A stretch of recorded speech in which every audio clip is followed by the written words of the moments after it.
Jamaah. Oh jamaah. Alhamdulillah. Ya Allah, mantep dah. Habis sarapan ya. Semangat banget. Alhamdulillah. Allahumma salli wa sallim ala sayyidina Muhammadin miftahi babi rahmatillah. Adada ma fi ilmillah. Salatan wa salaman daimaini bidawami mulkillah. Wa ala alihi wa sahbihi wa mawalah. Wa la hawla wa la quwata illa billah. Amma ba'du.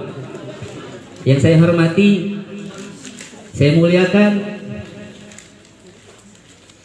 para jamaah sekalian, bapak-bapak, abang-abang, ibu-ibu, neng-neng, mobil khusus Bapak Udi. Semoga Allah memberkahi beliau. Amin. Panjang umur, sehat walafiat. Walaupun sekarang duit banyak, kalau nggak sehat masuk rumah sakit, duitnya ludes. Mendingan sehat, duit banyak. Lebih khusus lagi nih sahabat saya, Bang Jaka, yang masya Allah tadi mukadimahnya bikin kita semangat. Sekarang udah bulan apa ya? Bulan Islamnya. Bulan Islamnya. Sampai Muslim kan? Bulan Islamnya apa? Awal gelap. Bulan Sya'ban. Apal gak sih bulan Islam? Tahu. Bulan Islam ada berapa? 12. Apa coba? Sebutin. Bingung. Betul 12, betul 12 yang dong, sama kayak Januari, Februari, Maret, April, Mei, Juni, Juli, Agustus, September, Oktober, November, Desember. Nih, biar nggak ngaco, masa orang Islam, bulan Islam apa aja sih? Nggak tahu. Entah orang apa? Orang Islam. Coba bulan Islam apa aja yang 12? Nggak tahu, nggak hafal. KTP Islam. Tapi gila ditanya bulan-bulan Islam nggak hafal. Cara ngapalin bulan Islam. Sidanan Nabi, Sidanan Nabi, Sidanan Nabi, Sidanan Nabi, Sidanan Nabi, Sidanan Nabi, Sidanan Nabi, Sidanan Nabi, Sidanan Nabi, Sidi Muhammad Amin Qutbi Habibin Nabi, Sidi Muhammad Amin Qutbi Habibin Nabi. Muharram, Safar, Rabiul Awal, Rabiul Thani, Jumadil Awal, Jumadil Akhir, Rajab, Sya'ban, Ramadan, Syawal, Dzulqa'dah dan Dzulhijjah. Itulah nama 12 bulan di dalam Islam. Sekali lagi. Muharram, Safar, Rabiul Awal, Rabiul Akhir, Jumadil Awal, Jumadil Akhir, Rajab, Sya'ban, Ramadan, Syawal, Dzulqa'dah dan Dzulhijjah. Itulah nama 12 bulan di dalam Islam. Itulah nama 12 bulan di dalam Islam. Ulangin.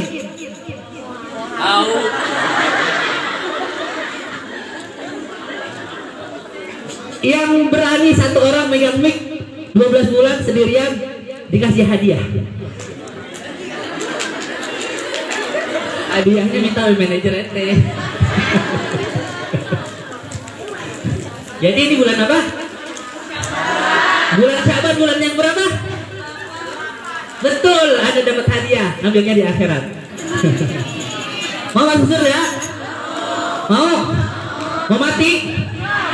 Mau masuk surga atau mau mati? Gimana caranya? Kalau mau masuk surga mati dulu, baru masuk surga. Mau mati? Katanya belum nikah, Sat. belum rasain surga dunia. Pertama-tama sambil nunggu ya beliau nih, karena dai kondang agak telat, wajar. Dai kalau saya dai suka kondangan. Bedanya dikit. Ini dari kondang, ini dari kondangan. Kondangan gini, Ustaz, di rumah saya ada acara kapan? Ntar malam, ngundangnya habis asar. Ya Allah, kalau beliau ngundangnya sebulan yang lalu udah diundang. Kalau saya nih, Ustaz, ntar malam ada acara di rumah saya, ceramah. Kapan? Ntar bisa, 2 jam lagi baru diundang. Maklum Ustaz pengacara, pengangguran banyak. Amin. Pertama-tama Nabi Isra Mi'raj dari masjid ke masjid. Betul? Mana ayatnya? Subhanalladzi asra bi'abdihi lailan minal masjidil harami ilal masjidil aqsa. Tuh ayatnya.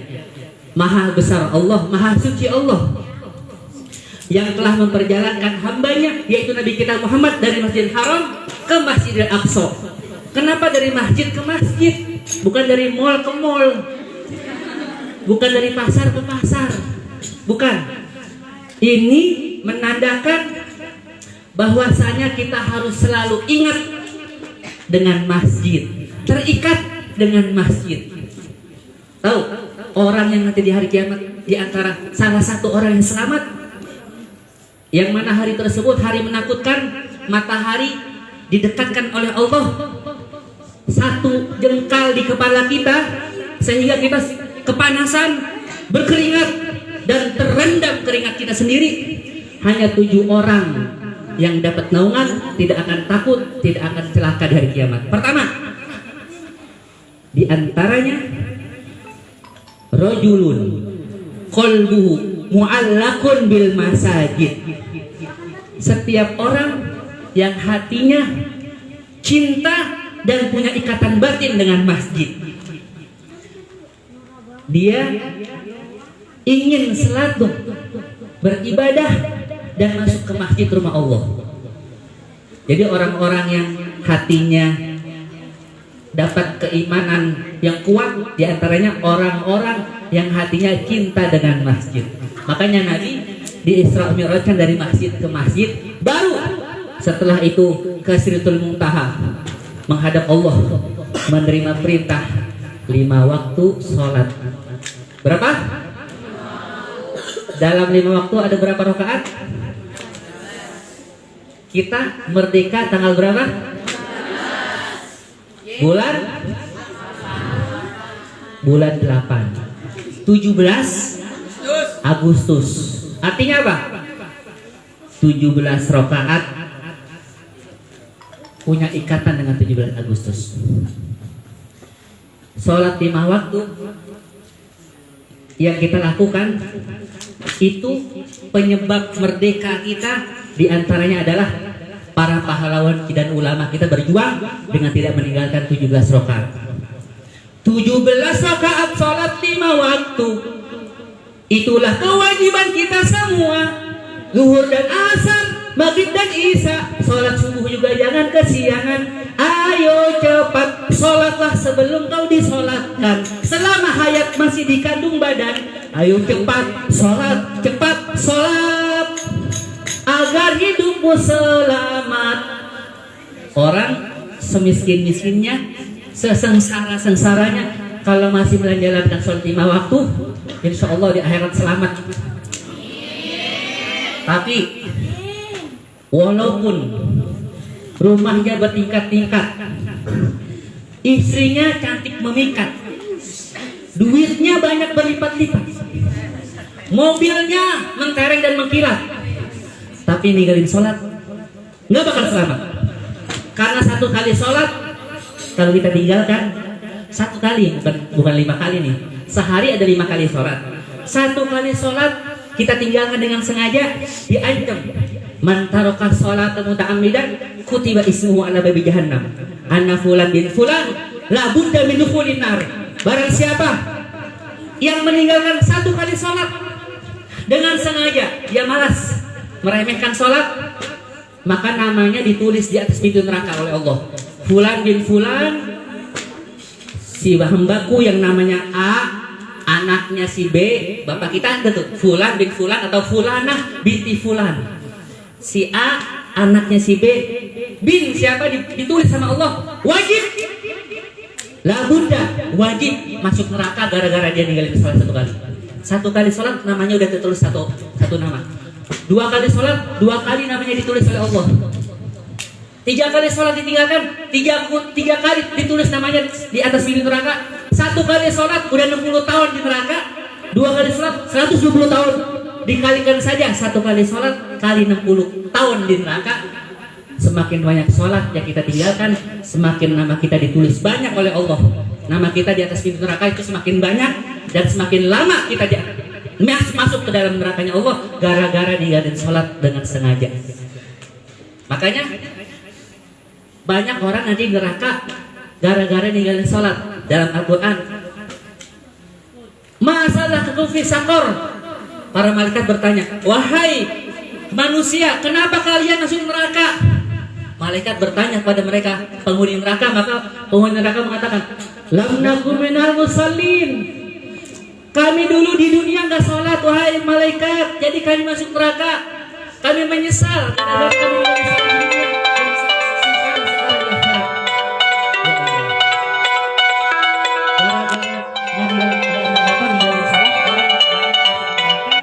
Dan gara-gara ninggalin sholat, orang tua kita dibawa-bawa namanya ikut jelek, terkenal di atas pintu neraka. Fulan bin Fulan, si Ayub, nama saya Ayub bin Amar misalnya. Bapak saya namanya Amar. Bapak saya malu untuk melihat tulisannya, ikut-ikutan ditulis karena anaknya dia di sholat. Begitu juga nanti kita, orang tua kita tuh merasa malu, namanya tertulis ikut serta oleh anaknya. Fulan bin Fulan, gara-gara anaknya ninggalin sholat, bapaknya malu. Di dunia kita bikin malu orang tua, kita sedih. Misalnya kita ngambil rapot di sekolah, orang tua kita ikut ke sekolah, maka orang tua kita nerima laporan yang jelek-jelek dari sekolah. Itu orang tua malunya bukan main, apalagi di akhirat. Orang tua yang anaknya nggak sholat, orang tuanya ikut malu. Bukan dia dong yang malu, orang tuanya ikut malu. Makanya sholat itu dijadikan oleh Allah adalah tiang pondasi agama. Kita punya nih sedekah, punya haji, punya baca Quran, punya umroh, tapi kita nggak sholat, itu semua nggak dianggap, hancur, binasa di mata Allah, nggak ada harganya, nggak ada nilainya. Karena sholat adalah tiangnya agama, yang lain cuma tambahan. As-sholatu imaduddin, sholat adalah tiangnya agama. Barang siapa mendirikan sholat, maka dia telah mendirikan dan mengokohkan dan menguatkan agama. Dan barang siapa yang meninggalkan salat, maka dia telah merubuhkan dan meruntuhkan agamanya. Jadi orang non muslim itu gampang, nggak usah diperangi orang Islam. Indonesia apalagi nih yang kita damai, orang Indonesia nggak bakal bisa diperangi sama orang musyrik, sama orang kafir. Gampang bikin mereka ninggalin salat, otomatis agamanya akan hancur. Karena jaminan dari Nabi, man tarokas salah, barang siapa ninggalin salat, berarti dia telah meruntuhkan dan merubuhkan agamanya. Kalau kita telah meninggalkan salat, berarti secara nggak langsung kita telah menghancurkan agama kita sendiri. Nah, terakhir, sampai kapan itu? Terakhir, dalam sebuah hadis Rasulullah sallallahu alaihi wasallam bersabda, "Afara'aitum annabi abi ahadikum nahran yaghtasil bihi kulla yawmin khamsa marrat." Bagaimana menurut kalian kalau kalian mandi 5 kali sehari di sungai yang bersih di depan rumah kalian? Setiap hari kita mandi 5 kali di sungai yang bersih, jernih. dan mengalir airnya dengan deras, bagaimanakah? Apakah ada sisa kotoran di tubuh kita? Kata para sahabat, qalu, bala ya Rasulullah. Tidak akan ada kotoran di tubuh kita ya Allah, ya Rasulullah. Kita mandi 5 kali sehari, setiap hari mandi 5 kali di sungai yang bersih yang mengalir, nggak bakal ada kotoran lagi wahai Nabi. Pasti kami akan bersih. Kata Rasulullah, faqadzalika mathalu salatul khamsi yamhullahu bina khataaya. Begitu juga perumpamaan salat 5 kali sehari, Allah akan membersihkan dosa-dosa kalian. Kalau kalian sholat 5 kali sehari, seakan-akan kalian mandi 5 kali sehari di depan sungai, di atas sungai yang bersih, yang jernih, dan juga yang mengalir. Pasti akan bersih tubuh kalian, dan kalau kalian sholat pasti akan bersih dosa-dosa kalian. Makanya sholat itu adalah kebutuhan batin. Seakan-akan seperti baterai HP yang tidak akan pernah bisa terus menyala kalau nggak dicas. Hati kita pun seperti baterai di HP. Kalau kita nggak ngecas dengan sholat, itu hati akan lemah, iman akan lemah, Islam kita akan lemah.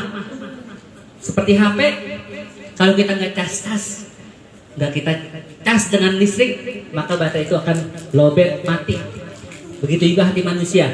Kalau dia udah nggak mau sholat, dia seakan-akan dia nggak mau ngecas hatinya. Hatinya akan mati, akan gelap, dan hatinya pun akan tidak mau menerima nasihat. Yang terakhir terus nih. Yang terakhir, kita akan membawakan sholawat.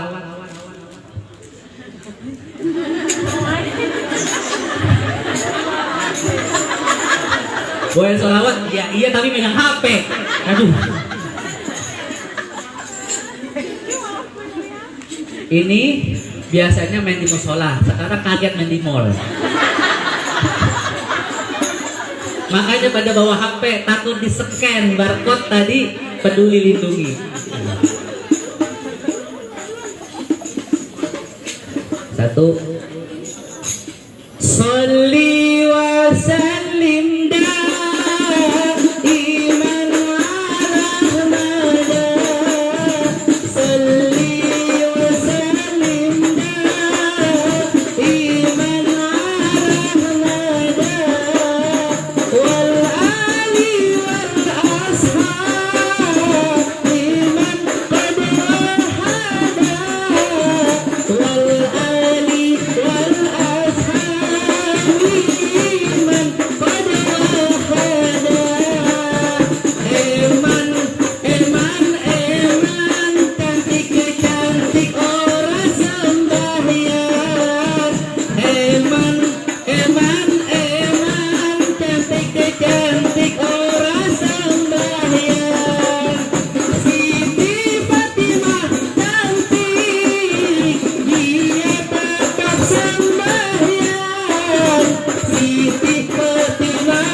Ahlan wa sahlan wa marhaban, kami ucapkan selamat datang kepada yang mulia Bapak Dr. Handes R.